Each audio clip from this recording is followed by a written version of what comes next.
No, that's great. Aye, Captain.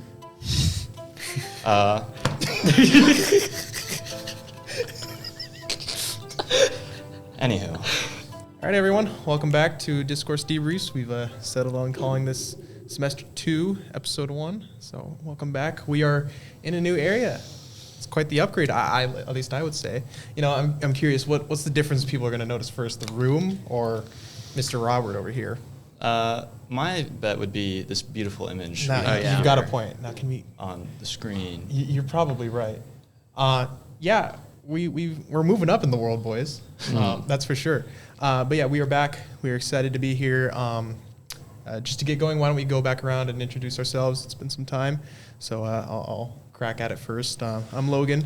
I'm a freshman here. It's my second semester. I'm a triple major in history, political science, and law, and politician. That's the goal. No idea how I'll get there, but we'll see. So whoever wants to go next. Sure. For those of you who don't remember me or are new, my name is Peyton. I've had a fun academic journey exploring different things, but currently I'm an interdisciplinary studies major with an emphasis in global cultures, and I have a lot of overlap with philosophy, East Asian studies, and communication. And I like that you gave a little kind of career thing, but I think that's a question I'll save for later. But now, yes, please tell the people. Member. Hi there. I'm Robert. You may or may not remember me. I was once a guest on this beautiful podcast, and now they've brought me back to be full-time, well, all the times that I can, full-time host along with them, co-host. Mm-hmm. I'm a political science major. I don't have as much of a spiel about my academics as everyone else. I've been pretty stable. So imagine. He's just a chill guy. I'm just a chill guy who studies politics. There you go. That's the best kind of people sometimes. Well, yeah. Do you want to talk about upcoming event? Oh, right. I keep forgetting that. Me too. February 18th. Yes. We are hosting, the Discourse series is hosting the ASUA Student Government Presidential Roundtable. They're having an election for their president, and we are going to be facilitating some discussion around that. So we'll give you more details as we go, but just be on the lookout for that. Is there anything I missed? No, I think that sums it up pretty well. We'll have more information as it gets a little closer on all our social medias. And, of course, we'll have other events coming, but that's the first one coming soonest, and we'll get more information to you as we have it. But I guess that kind of segues us off into our topic of today. It's just going to be a kind of brief, review of who Logan and I are, and introduction to Robert a little more. One thing I think we should address, though, is that you'll notice this empty chair here. Moving forward, we will have a fourth member, very valued. She's out of town at the moment, but she will also be a recurring co-host. This is a bigger crew now, but twice as big, to be exact. It is twice as big. This guy can count and multiply. That's crazy. Our ownership value is just in the dirt right now. Yeah. We've lost value, but that's not a bad thing. I bought so many shares. 25% of the shares. No more monopoly. But I guess we'll start with kind of general overview of who you are as people, your interests, and then maybe we can go into beliefs or other things. But we'll start pretty broad. Maybe we'll start with you, Robert. With me? I think so. Just general, people ask, what's your deal? Who are you? What's your deal? What kind of deal, Robert? What kind of comes to mind? What is wrong with you? I don't know. I think the political science major sums it up pretty well. Do you want to talk about what I plan to do or what my goals are? Sure, yeah, like career aspirations, dreams, all the fun things. Okay. Granted, I know I'm already sitting across the table from you, so that dream's been fulfilled, but other ones. That's more like a nightmare. Ouch. Wow. But Great start. No. Great start. Your tenure is off to a bang, let me tell you. Yeah, but no, I would say, well, obviously I'm pre-law. This is my last semester at the university, actually. Next semester in the fall, I'll be studying law at a law school, funnily enough. That's where they do that in Indiana. That's something I've always been interested in. International law, so that kind of segues into who I am. I like helping people, I would say, and I like learning about different places and traveling. it's probably the biggest thing about me is I love traveling. So yeah, those are just a couple little factoids about me. If there's anything specific you want to know, though, Peyton or Logan. That's like far more interesting than me. So, well, I guess I was kind of curious why law specifically, because like you can do lots of different things to like help people, of course. But what about law called to you? I have like a nerdy answer. Kind of is for some reason whenever I would watch court cases or read the legal text, there's something about it just really interested me, and also I've noticed, at least in the United States, most of the real change happens like through the courts, in my opinion. That's always something I've wanted to be a part of. And I think right now international law is a great place to get involved in, like, you know, helping other places and building up a community just like around the world. That's a little niche I think I could fit into. Really nice. Like law school is like the dream, like lawyer, or is there some other kind of? Yeah, I would say lawyer. I mean, right now I'm thinking about working with Lawyers Without Borders. So that would be pretty interesting. Cool. But yeah, the other reason law is obviously there's a lot of money there. If you want to, like, you know, have a family and everything, you got to have a bunch of money. So there you go. That's the other answer. It's good answer. It's the economy. Always is. Yeah.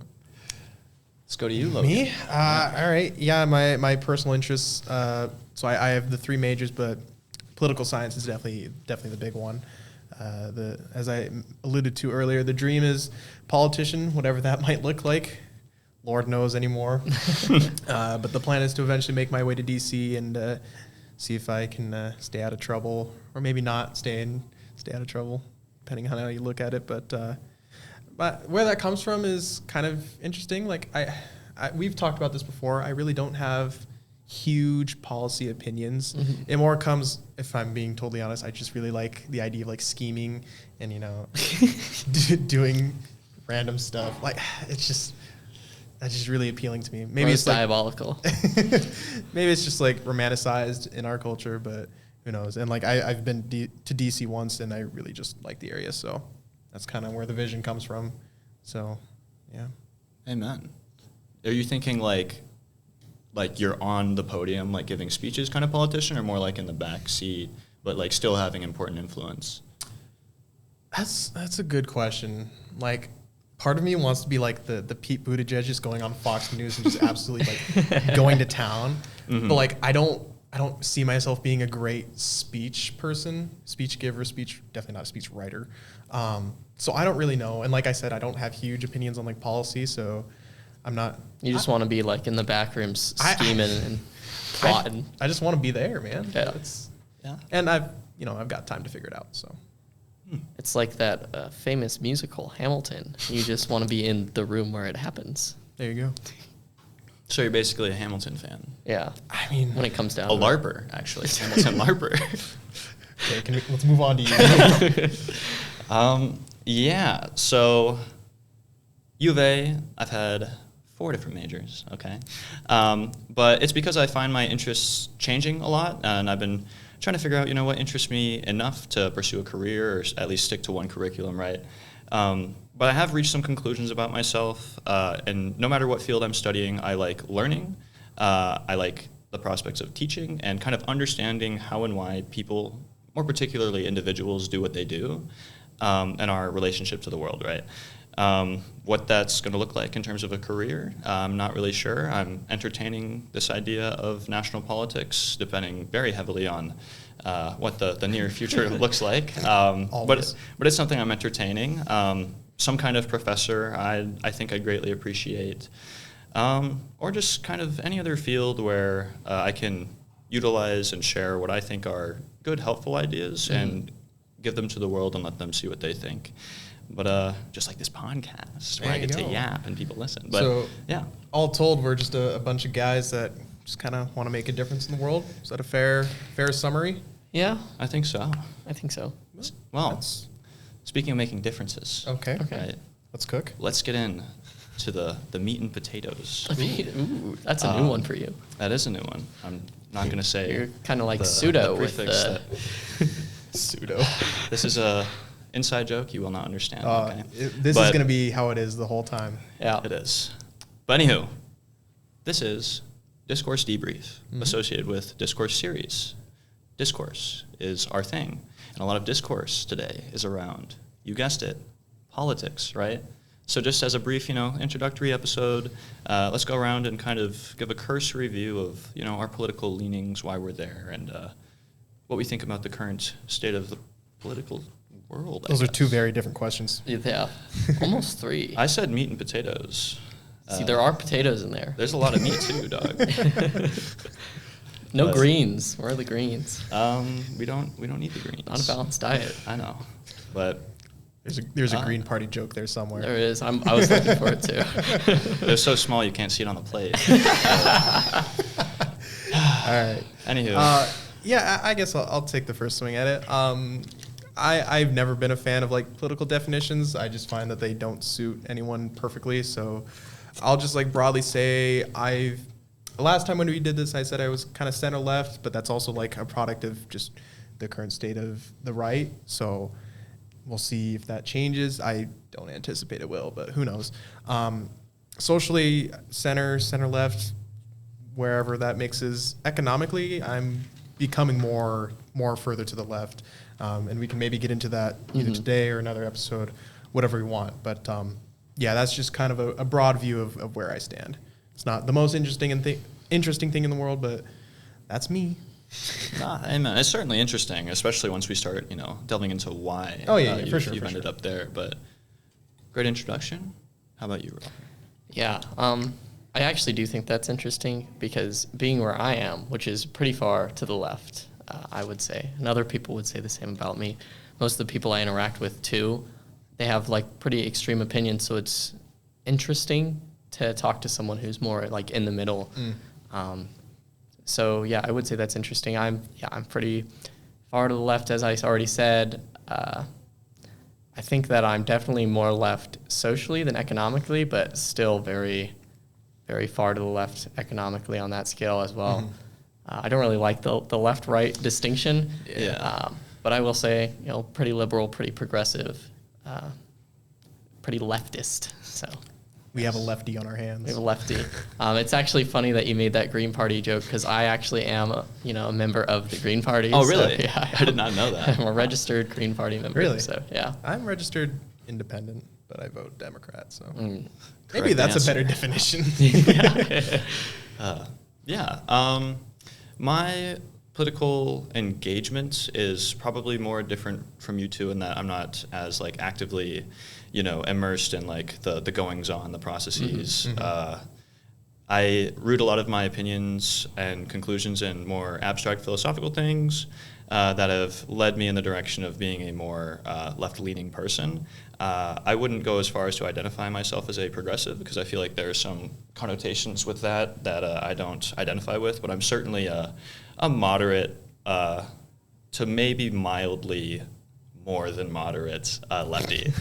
But yeah, my opinions are often grounded in abstract things, and I think the logic I hold for believing those things is respectable.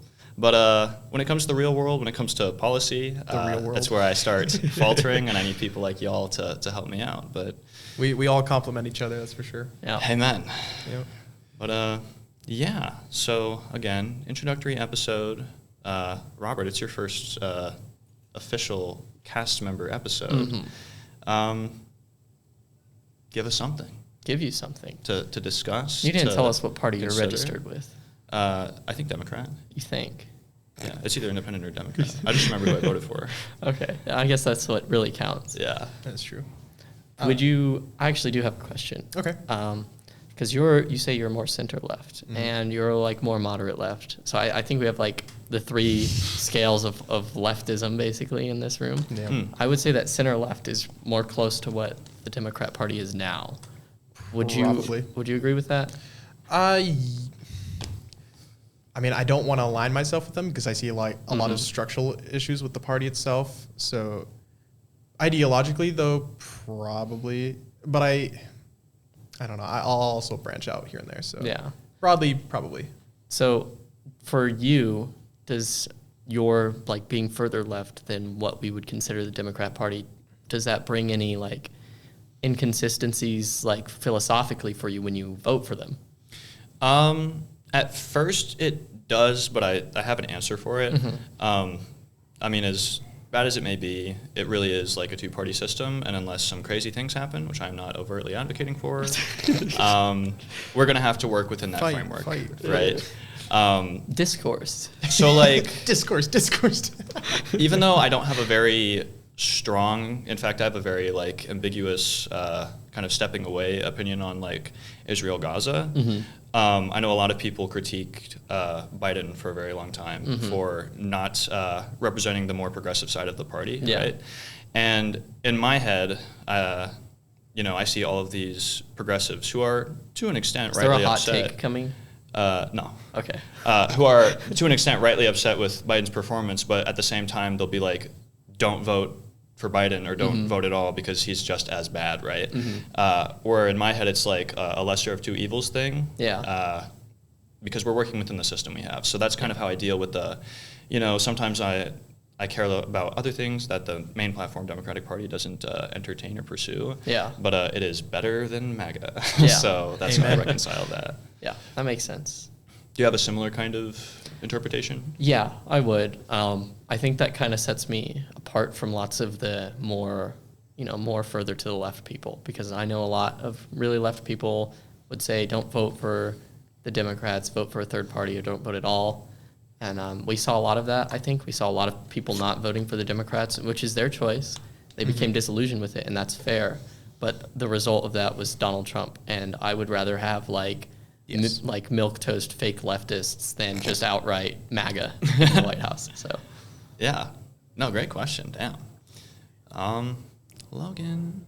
All right. Well, since we've kind of laid out, you know, where we stand, let's. Sorry, our new recording area is not as. It's not as secluded. Not as secluded. But visually, it's more appealing. I mean, you've got this. This alone. Yeah. Is, I think these two handsome men. Yeah, that was my idea. Anyways, since we've kind of laid out where we stand personally, let's maybe take a minute to evaluate where the country is as a whole. Okay. In a political sense, obviously. Sure. Bad. Your turn. That's a fair assessment. Would you care to elaborate? I thought he was going to say no. Yeah, no, I would elaborate. I actually don't think it's the worst that it could be, to be honest, because I think that what's happening right now, at least from where I am politically, obviously I'm a very political person, so what I see happening right now might actually serve as a catalyst for even more leftist action in, you know, 2028, for example. Sure. Or 2032, or however long it takes. But I think that what we saw is the Democrat Party had like an identity crisis. And the Republicans had one earlier and they figured it out. And so now the Democrats need to decide, are we going to continue to be this centrist, you know, party that's like, we're just the grand old party, you know, we're just going to uphold things as they've always been, or are they going to make a change, whatever that change may be? And I think that we need a change, and whatever that may be, the change will be beneficial to what we have now. Yeah.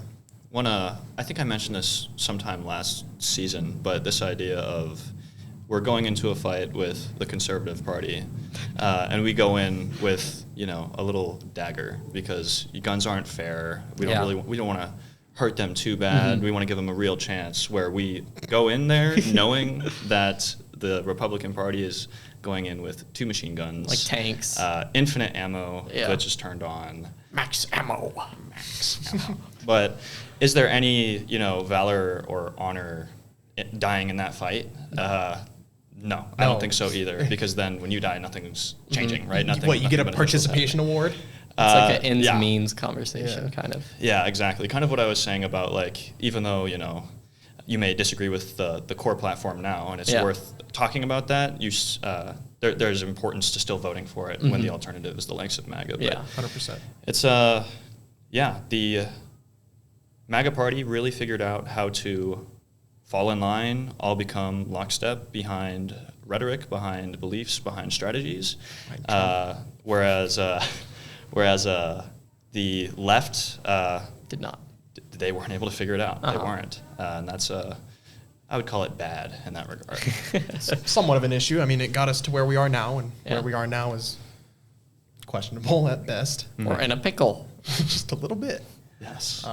No, yo, those are all great evaluations. What about, day one, not even like first week of Trump's presidencies, all the executive orders, Well, you know what? I thought that the Ukraine war would be over by now. Right? That's what Yeah, he told like, us. what's and going He on? did promise that. Yeah.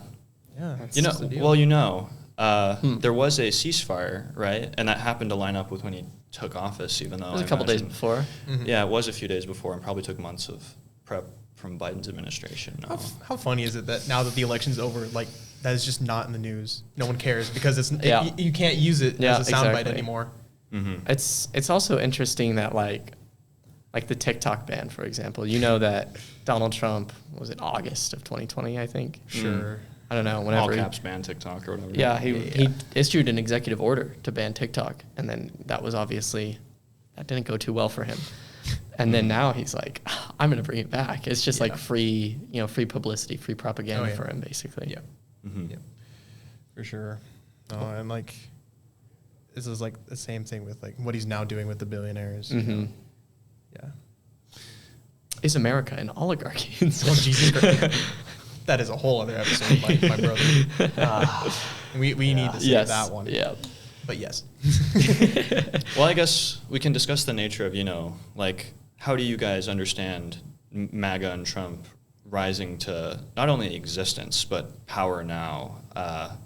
Like, how did that come to pass, in your guys' opinion?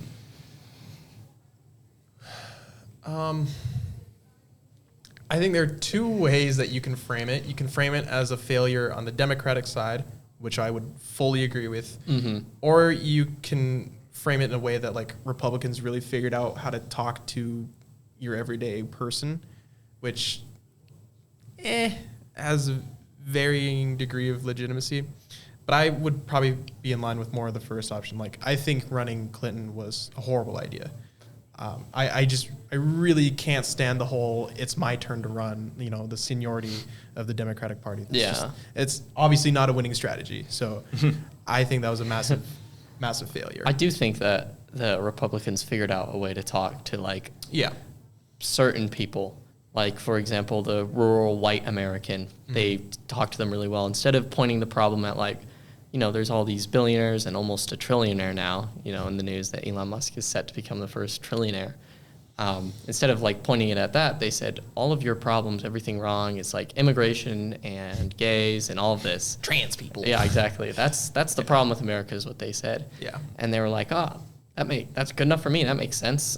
Even though it's like, that's not really the root of your problems. It's a distraction, but it's, it's something to look at. That's what they pointed them at something. They gave them like a place to exercise their anger, I guess. And they did. And that's why they voted for Trump. Whereas the Democrats didn't really give like an avenue, at least the core of the party, the people that were running, like Kamala Harris and Joe Biden, they never said like, oh, we need to take down this billionaire class, or this is why you're experiencing these problems. They were just like, vote for us because we're not Trump, which didn't work out very well. Yeah, no, I fully agree. Like, starting the whole culture war stuff, as much as I hate it, I have to like just politically applaud that. Yeah. It's pretty smart. Yeah. Yeah, and I think it's understandable. Like, we can go even a step further and put some blame on like early 2010s like progressivism, wokeism. I mean, today even like Democrats are critiquing that. And while I do think it was founded on good values, it ends up being very isolating, and it's not very welcoming. And while again that reaction is understandable, table made a noise. We're kind of seeing the direct response to that with, as you mentioned, the anger. It's with not being able to be bigoted or say bad words or. I feel like that the progressivism never made it into like the core of anything policy wise or anything really tangible. But what people saw, like if you're some poor person who's like barely able to scrape by and you see that they want to like do all these things that aren't addressing your problems, but like they seem extra to you because you're not experiencing most of the progressive cause is not directly tangible to you. Sure. But that's what's being addressed and not what's tangible to you. That's all they're saying. Then obviously they're going to be like, well, this just doesn't make sense. Yeah, what you're saying is like directly where I base my like I said, economically I'm becoming more to the left, whereas socially I'm still like center left, somewhere around there. Like that is exactly I'm at where I'm at. Yeah. Yeah, thanks. Okay, So you've done a question. It's your turn. Question. I guess it's my turn. I guess so. I got to think of a fun one. I got to cook up something nice and tasty. I've got an idea. Okay. So we've talked about politics now, Mm-hmm. talked about why we got here. Where are we going? My answer is you cannot possibly know. Yeah. Okay. We just have to see how much Trump can hold it and MAGA together. And at this point, I really have no idea whether or not they're going to be in lockstep. Did you or see hit each other. the thing where it was like, I don't even know if it's real or not, but it said that Donald Trump like complained that Elon Musk is too clingy. I don't know. I saw that this morning. I would believe that. I do, but I also think that's probably just like some Democrat trying to start rumors. It's still funny to think about. Oh, it's hilarious.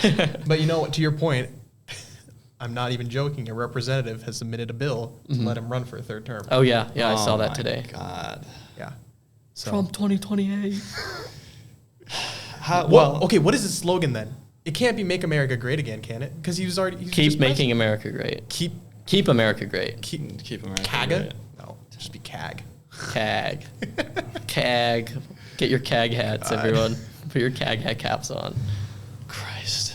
Well, I guess this can lead me into a question. How do sorry, there are lots of people walking outside. You would think we're like in a factory or something.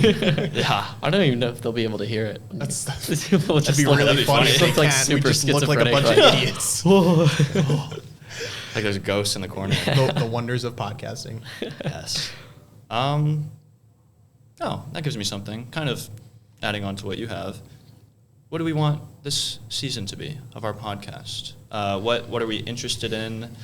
What ideas do we have? And you can look back and see if we did them, similar to how you should be looking at what Trump says today and look back 2-4 years from now and see if he actually did them. Subtle. Yeah.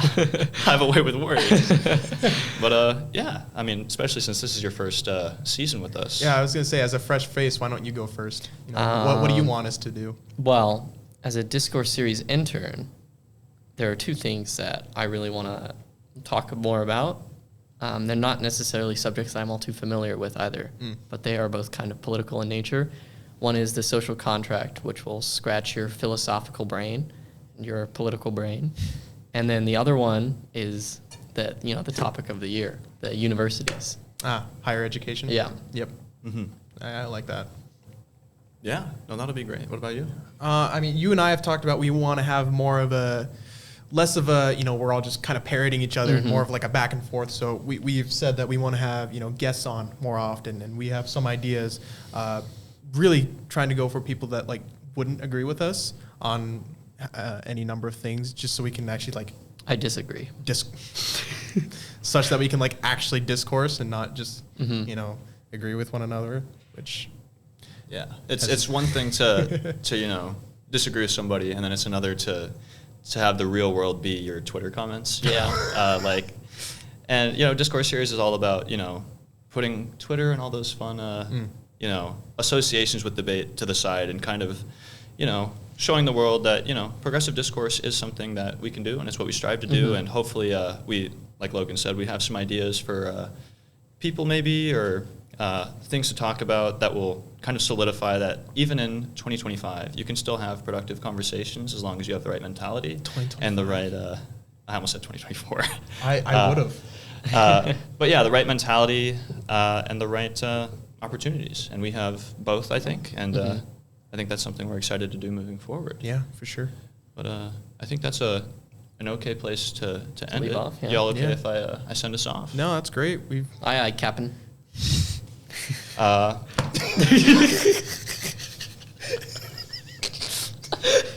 Anywho, I'm walking in. We will to get the into that outro, at some okay? point.